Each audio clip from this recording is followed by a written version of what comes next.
اللهم صل على محمد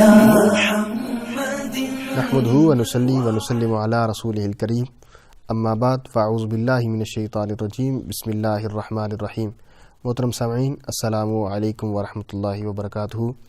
سوال جو پوچھا گیا ہے، سوال یہ ہے کہ قضا نماز کا بیٹھ کے پڑھنا کیسا ہے؟ یعنی کہ بعض لوگوں کی نمازیں بہت زیادہ قضا ہو جاتی ہیں اور پھر ایک وقت جب جا کر مالک ارض و سما انہیں ہدایت دیتا ہے اور وہ اس جانب آتے ہیں تاکہ وہ اپنی نمازیں لوٹا سکیں۔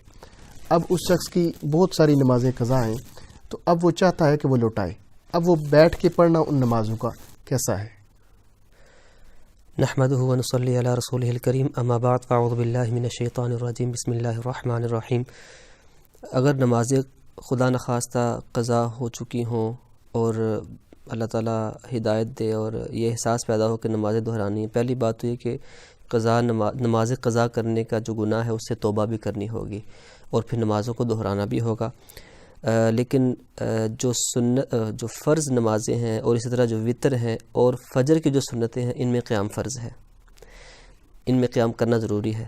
تو صاف ظاہر ہے کہ جو نمازیں قضا کی جاتی ہیں تو اس کے اندر فرض ہی قضا کیے جاتے ہیں اور نماز عشاء کی وتر بھی قضا کیے جاتے ہیں۔